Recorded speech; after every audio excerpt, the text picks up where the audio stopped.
Welcome in math for you. आज हम discuss करने जा रहे हैं अपना एक्सरसाइज नंबर 1.1 का क्वेश्चन नंबर 10। लास्ट वीडियो में हमने क्वेश्चन नंबर 9 तक किया था। अगर किसी ने वो वीडियोस नहीं देखी 9, 10 जिसमें हमने क्वेश्चंस किए हैं तो पहले वो वीडियोस देखें और डिस्क्रिप्शन में उसके लिंक गिवन है ताकि आप लोगों को ये चैप्टर आसानी से समझ आ जाए। आपके पास क्वेश्चन नंबर 10 है। क्वेश्चन नंबर 10 के अंदर कहा गया है कि represent the following complex number on complex plane. अब आपने क्या करना है कि आपके पास कॉम्प्लेक्स नंबर गिवन है, आपने इसको कॉम्प्लेक्स प्लेन के ऊपर रिप्रेजेंट करके बताना है कि भाई किस तरह आप कॉम्प्लेक्स नंबर को कॉम्प्लेक्स प्लेन के ऊपर रिप्रेजेंट करते हैं। तो सबसे पहले आप क्या करते हैं, फॉर एग्जांपल हमने क्वेश्चन नंबर 10 के सिर्फ 3 पार्ट अभी हमने यहाँ लिए हैं। पहला कॉम्प्लेक्स नंबर आपके पास लिखा हुआ है 2, -3, दूसरा कॉम्प्लेक्स नंबर है 3, 4 और थर्ड आपके पास है -5, 7। अब आपके पास ये 3 कॉम्प्लेक्स नंबर है, आपने इन तीनों कॉम्प्लेक्स नंबर को कॉम्प्लेक्स प्लेन के ऊपर ड्रॉ करना है, यानी रिप्रेजेंट करना है। तो सबसे पहले तो एक चीज़ आपको ये पता होनी चाहिए कि ये कॉम्प्लेक्स नंबर की कौन सी फॉर्म है। ये कॉम्प्लेक्स नंबर की कार्टेशियन फॉर्म है जिसके अंदर पहला पार्ट रियल होता है और लास्ट वाला पार्ट इमेजिनरी होता है। क्योंकि आपके पास इसके अंदर आयोटा तो नज़र नहीं आ रहा, इट मीन्स के कार्टेशियन फॉर्म के अंदर हमेशा पहला पार्ट रियल पार्ट होता है और सेकंड पार्ट इसका इमेजिनरी पार्ट होता है। हमने स्टार्टिंग वीडियोस में ये कंसेप्ट समझा था कि कार्टेशियन फॉर्म क्या होती है और स्टैंडर्ड फॉर्म क्या होती है। सारी वीडियोस के लिंक डिस्क्रिप्शन में है। अब आप क्या करेंगे, सबसे पहले अगर आप इन तीनों नंबर्स को कॉम्प्लेक्स प्लेन के ऊपर ड्रॉ करना चाह रहे हैं या रिप्रेजेंट करना चाह रहे हैं तो सबसे पहले इन तीनों कॉम्प्लेक्स नंबर को आप कोई भी नेम दे दें। जैसे कि हमें पता है कॉम्प्लेक्स नंबर को किस तरह रिप्रेजेंट किया जाता है, कॉम्प्लेक्स नंबर को किससे रिप्रेजेंट किया जाता है, Z से। अब आपके पास कितने कॉम्प्लेक्स नंबर है, 3, तो आप पहले वाले को नाम देते हैं Z1, 2, -3, सेकेंड वाले को नाम देते हैं Z2, 3, 4 और थर्ड वाले को आप नाम दे दें Z3 इज इक्वल्स टू -5, 7। ये आपके पास 3 कॉम्प्लेक्स नंबर आ गए। अब आपने क्या करना है कि आपने पहले एक प्लेन बनाना है, उस प्लेन के ऊपर किस तरह ड्रॉ होंगे हम ये चेक करते हैं। तो यहाँ देखें हमने क्या किया कि हमने एक XY प्लेन बनाया जिसमें X प्लेन को हमने कहा कि ये हमारा रियल एक्सिस है और हमने Y प्लेन Y एक्सिस को कहा कि हमारे पास ये आपके पास इमेजिनरी एक्सिस है। इट मीन्स आपने जो रियल पार्ट है वो यहाँ पे X की वैल्यूज़ के ऊपर आपने टिक करना है और इमेजिनरी पार्ट को आपने Y की वैल्यूज़ के ऊपर टिक करना है। इट मीन्स ये हम सिर्फ रिप्रेजेंटेशन कर रहे हैं कॉम्प्लेक्स नंबर की, वो किस तरह के हम X एक्सिस को रियल पार्ट कंसीडर कर रहे हैं और Y एक्सिस को इमेजिनरी पार्ट कंसीडर कर रहे हैं। तो सबसे पहले मूव करते हैं Z1 के ऊपर। अच्छा, अब Z1 के अंदर आपके पास ये चीज़ जो है ये नोट करने वाली है कि ये आपके पास ऑर्डर पेयर है। इस ऑर्डर पेयर के अंदर फॉर एग्जांपल पहली वैल्यू आपके पास किस तरह होती है 2, x की वैल्यू है, दूसरी वैल्यू किसकी होती है y की। इट मीन्स ये सारी वैल्यू x की हैं और ये सेकंड वाली सारी वैल्यूज क्या है y की। हम इसको ऑर्डर पेयर कब पढ़ लें, जब हम इसका ग्राफ के ऊपर इसको प्लॉट करना चाह रहे हैं। तो आपके पास सबसे पहली वैल्यू आपके पास क्या है, x इज इक्वल टू 2। तो आपने x की पॉजिटिव डायरेक्शन में 2 की तरफ जाना है। इट मीन्स राइट साइड पे आप 2 पर यहाँ आ गए। उसके बाद आपने y की डायरेक्शन देखनी है कि y की डायरेक्शन क्या है, -3। इट मीन्स आपने 2 पे खड़े होकर नीचे आ जाना है, कितने 3 डायरेक्शन यानी 3 यूनिट, -3 यूनिट। आप फर्स्ट यूनिट आए यहाँ पर, आप सेकेंड यूनिट आए -2 यहाँ पर और आप थर्ड यूनिट आ गए। अब इनकी जहाँ मैचिंग हो रही है, इट मीन्स दिस वन, ये जो पॉइंट खिलाएगा आपका, ये पॉइंट खिलाएगा आपका 2, -3 जिसको हम मार्क कर रहे हैं 2, -3 और ये आपका बन जाएगा, इसको अगर बोलेंगे ये आपका बन गया Z1। ये आपका पहला कॉम्प्लेक्स नंबर कॉम्प्लेक्स प्लेन के ऊपर ड्रॉ हो गया। अब कॉम्प्लेक्स प्लेन के किसको रहे हैं ये समझ लें। देखें हमने x एक्सिस को रियल पार्ट कंसीडर किया और y एक्सिस को इमेजिनरी पार्ट। तो हम जब इसको कंसीडर करने के बाद फिर हम इसको XY प्लेन नहीं बोलेंगे, फिर हम इसको क्या बोलेंगे, ये हमारा कॉम्प्लेक्स प्लेन है। कौन सा प्लेन है, कॉम्प्लेक्स प्लेन है। अब इस कॉम्प्लेक्स प्लेन के ऊपर हमें दूसरा नंबर ड्रॉ करना है। दूसरे नंबर की वैल्यूज क्या है आपके पास, पॉइंट्स क्या है, x की वैल्यू आपके पास 3 है और y की वैल्यू आपके पास क्या है 2 है। तो पहले आपने x की डायरेक्शन पॉजिटिव डायरेक्शन में, क्योंकि +3 है तो आप +3 यहाँ आ गए। और अब आपके पास y की क्या वैल्यू है 4। इट मीन्स ये पॉजिटिव 4 है, इट मीन्स आप अप साइड जाएंगे।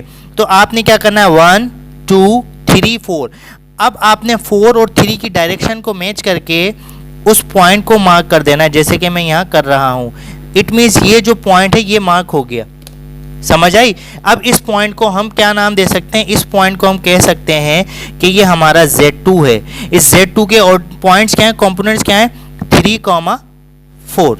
ये था हमारा कॉम्प्लेक्स नंबर 2, यानी जिसको हम Z2 कह रहे थे। अब आपके पास आखिरी है जिसको हम ड्रॉ करते हैं, Z3 इज इक्वल टू -5,7। अब आपने -5 फर्स्ट वैल्यू किसकी, x की। इट मीन्स x की क्या है, नेगेटिव वैल्यू है, तो आपने लेफ्ट साइड पे जाना है, तो आपने लेफ्ट साइड काउंट करनी है, -1 -2 -3 -4 एंड -5।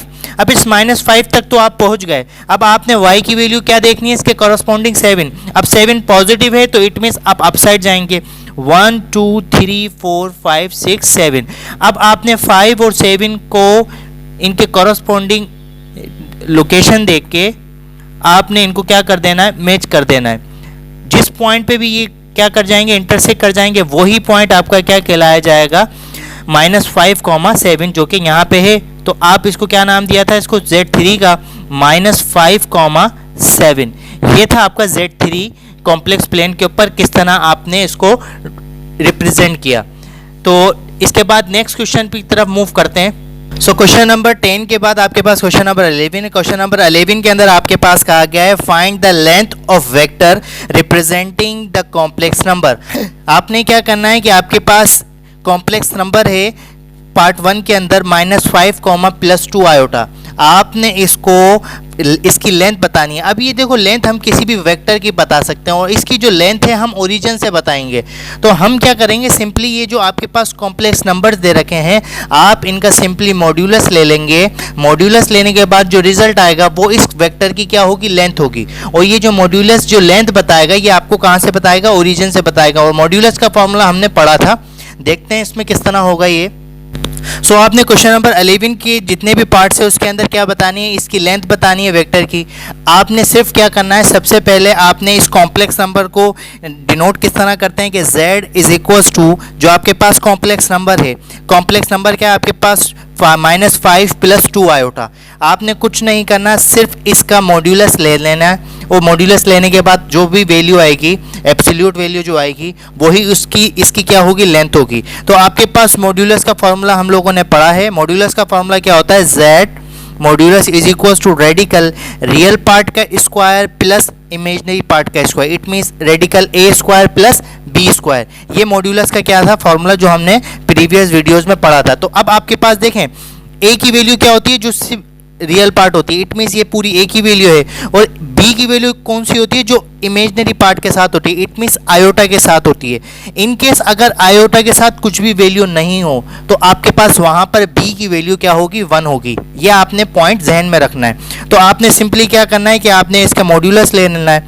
आपके पास a की वैल्यू कितनी है, -5, तो -5 यहाँ प्लेस कर दो, +2 का स्क्वायर कर दो। आपने सॉल्व करना है इसको, z मॉड्यूलस z स्क्वायर से माइनस क्या हो जाएगा, रिमूव हो जाएगा। आपके पास बचेगा 25 प्लस 4 का स्क्वायर क्या, 2 का स्क्वायर क्या आएगा, 4। और इनको जब आप प्लस कर दोगे, z1 is equals to 25 + 4 radical 29।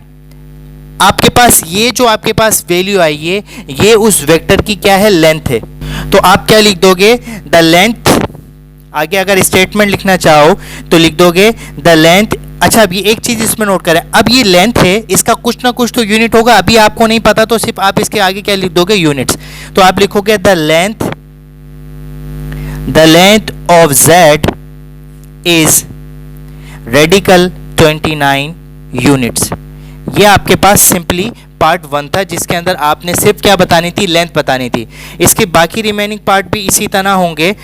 इसका इसे 7/3 का स्क्वायर कर दें, 8/3 का स्क्वायर करके इन दोनों को प्लस करके रेडिकल से सॉल्व करें। और हम इसका थर्ड पार्ट करते हैं और फिर इस एक्सरसाइज को क्या करते हैं, वाइंड अप करते हैं।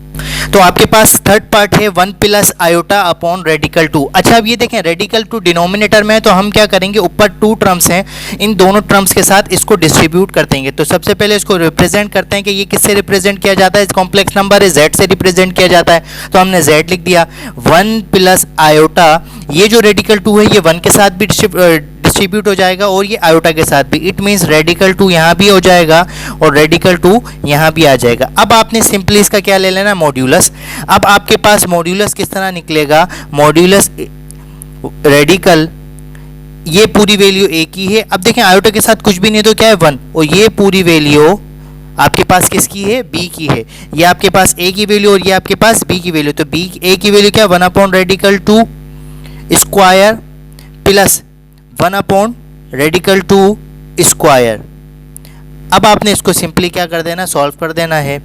1 का स्क्वायर क्या आएगा, 1 आएगा। रेडिकल 2 पे जब स्क्वायर आएगा तो स्क्वायर से रेडिकल कैंसिल हो जाएगा, सिर्फ 2 बचेगा। सेम एज इट इज़ 1 का स्क्वायर क्या होगा 1 और रेडिकल 2 का स्क्वायर क्या होगा 2, और इनको जब सॉल्व करेंगे 1/2 का मतलब क्या, हाफ। 1/2 और 1/2 को प्लस करेंगे तो कितना बनेगा, 1 बनेगा। तो ये आपके पास रेडिकल 1 और स्क्वायर रूट ऑफ 1 कितना होता है, 1 होता है। तो आप लिख देंगे 1 यूनिट। ये आपके पास इसका मॉड्यूलस निकला। तो आप लिख सकते हैं नीचे the length of Z is 1 unit. ये था आपके पास यूनिट नहीं यूनिट्स। क्वेश्चन नंबर 11 का थर्ड पार्ट। इसी तरह आपके पास जो इसके रिमेनिंग पार्ट हैं सेम एज इट इज़ होंगे। आपने कोशिश करनी है कि इस एक्सरसाइज को जल्द से जल्द कवर करें, क्योंकि हम नेक्स्ट एक्सरसाइज की तरफ मूव करेंगे जल्दी। मज़ीद वीडियोज़ के लिए हमारे चैनल को सब्सक्राइब करें, वीडियोज़ को लाइक करें। Thank you.